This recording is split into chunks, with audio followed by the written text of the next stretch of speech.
espero. Vamos agora com o destaque internacional. Centenas de jornais americanos estão promovendo nessa quinta-feira um levante contra o presidente dos Estados Unidos, Donald Trump. O protesto vem expresso no editorial das publicações. Caio, vamos aos detalhes.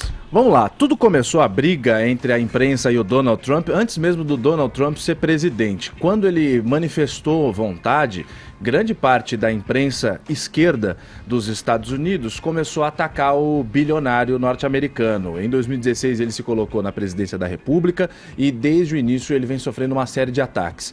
No mês passado ele teve uma reunião, o Trump, com um editor do jornal The New York Times na Casa Branca.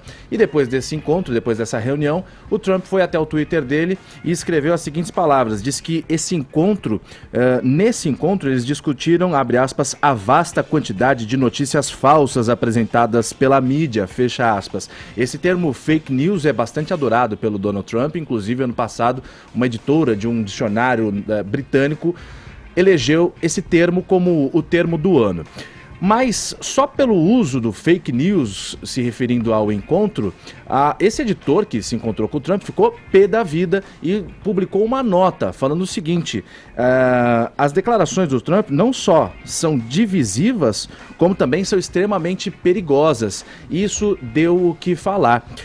Aí o que acontece? Na semana passada, durante uma entrevista coletiva na Casa Branca, um repórter da CNN questionou a Sarah Sanders, que é a porta-voz da Casa Branca, sobre algumas declarações do Trump, porque com esse tweet do Trump e a nota oficial começou um embate entre Trump e os jornais locais e a imprensa, os repórteres. Um jornalista perguntou: Sarah Sanders, que história é essa que agora o Trump está falando que a mídia a imprensa é inimiga da população, que a imprensa é responsável por fake news e tal e coisa? E a Sarah Sanders não respondeu, simplesmente ignorou essa pergunta. O repórter da CNN ficou bastante bravo, levantou e foi embora. E aí agora todos, ou boa parte da imprensa, dos jornais impressos dos Estados Unidos, fizeram um combinado para que hoje, quinta-feira, mais de 300 publicações, mais de 300 periódicos publicassem em seu editorial uma posição própria contra o Donald Trump. Por exemplo, você fala, mas como assim? O que eles fizeram? O jornal The New York Times publicou, no editorial deles de hoje, um texto com o seguinte teor, falando assim: em 2018, algum dos mais graves ataques vem de membros do governo.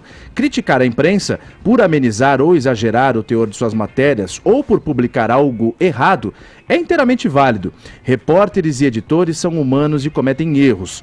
Corrigi-los está no cerne da nossa função. Mas insistir em afirmar que que as notícias que não agradam são falsas é perigoso para a vitalidade da democracia. Foi um ataque coordenado entre mais de 300 jornais contra o Donald Trump, que ficou bastante quieto. Isso foi logo às primeiras horas da manhã de hoje. O Trump não tinha se manifestado. Eu acabei de entrar no Twitter dele, não tem 20 minutos que ele foi lá e tweetou agora uma posição contra esse ataque de vários periódicos. Ele fala assim: olha, a mídia dos fake news é uma festa da oposição, é muito ruim para o nosso grande país uma coisa como essa, só que nós estamos vencendo. Ou seja, está decretado agora publicamente um empate entre Trump e a mídia esquerda, que é a maioria lá nos Estados Unidos. Ô Joel, esse ataque orquestrado aí que o Caio se referiu, faz jus, merecido, o Trump merece isso, porque ele vem, né, com um governo turbulento ali, de turbulência em turbulência, muitas vezes criadas por ele mesmo. Por ele mesmo. Não é uma questão de mídia de esquerda ou de direita aí, é a mídia séria e tradicional,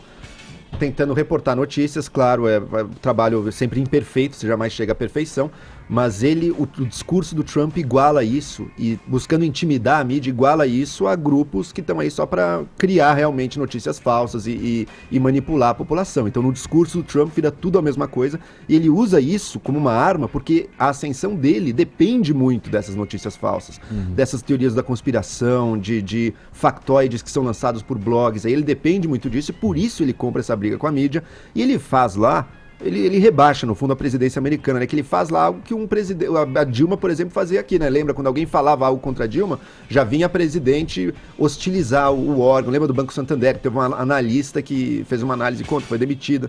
Isso é uma típica coisa de um presidente de um país que não respeita muito a liberdade de imprensa. Claro, formalmente, tanto lá como aqui, a gente tem liberdade de imprensa, mas um presidente que intimida os órgãos dessa maneira Lembra que o Trump chamou de fake news, né? A CNN um dia numa conferência lá. Então, quer dizer, que intimida diretamente assim é muito danoso. É muito danoso a liberdade de expressão e fomenta essa polarização.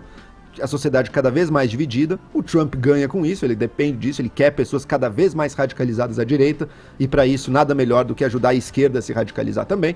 Então está fomentando, é justa a revolta dos jornais, eu só não sei se ela vai ser bem sucedida.